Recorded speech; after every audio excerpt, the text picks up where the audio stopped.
ലോറീൻ്റെ അടുത്തേക്ക് എത്തിപ്പെടാൻ പറ്റുമെന്നുള്ളൊരു പ്രതീക്ഷയുണ്ട്. കണ്ടു കിട്ടുമല്ലോ എന്നുള്ളത് മലയാളികളുടെ മനസ്സിൽ വലിയൊരു നോവായി മാറിയ പേരായിരുന്നു അർജുൻ എന്നത്. ശിരൂരിൽ വെച്ചായിരുന്നു ഇദ്ദേഹത്തിൻ്റെ ഒരു അപകടം സംഭവിച്ചത്. ഒരു ഉരുൾപൊട്ടലിന് ഇദ്ദേഹത്തിൻ്റെ ലോറി അടക്കം പുഴയിലേക്ക് മറിഞ്ഞു വീഴുകയായിരുന്നു. പിന്നീട് ഇദ്ദേഹത്തിന് വേണ്ടിയുള്ള തിരച്ചിൽ നടത്തിയെങ്കിലും ഒന്നും ഫലം കണ്ടില്ല. വലിയ രീതിയിലുള്ള മഴയായിരുന്നു ആ സമയത്ത് എന്നതുകൊണ്ട് തന്നെ പുഴയിലെല്ലാം വലിയ രീതിയിൽ അടിയൊഴുക്കുണ്ടായിരുന്നു. മാത്രമല്ല വലിയ രീതിയിൽ കർണാടക സർക്കാർ തെരച്ചിൽ വിമുഖത കാണിച്ചുവെന്നും പരാതികൾ ഉണ്ടായിരുന്നു.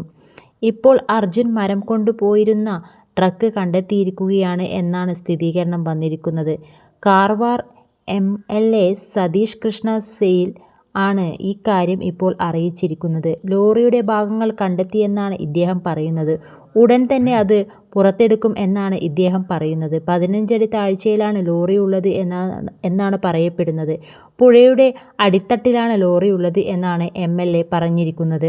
ലോറിയുടെ ഭാഗങ്ങൾ കണ്ടെത്തിയെന്ന് മുങ്ങൽ വിദഗ്ധൻ ഈശ്വർ മാർപ്പയും പറഞ്ഞു. ലോറി തല കീഴായിട്ടാണ് കിടക്കുന്നത് എന്നാണ് ഇദ്ദേഹം പറയുന്നത്.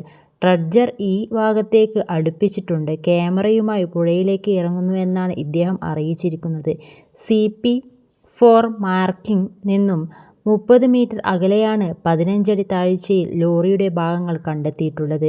2 ടയറിൻ്റെ ഭാഗമാണ് കണ്ടെത്തിയിരിക്കുന്നത് എന്നാണ് ഇദ്ദേഹം അറിയിച്ചിരിക്കുന്നത്.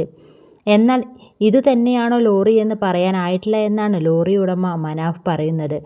ട്രക്കിൻ്റെ മുൻഭാഗത്തുള്ള 2 ടയറും അതിൽ നടുവിലുള്ള കമ്പിയുടെ ഭാഗവും കണ്ടു എന്നാണ് മനാഫ് ഇപ്പോൾ അറിയിച്ചിരിക്കുന്നത്. ബാക്കി മണ്ണിനടിയിൽ ആകും ഉള്ളത്.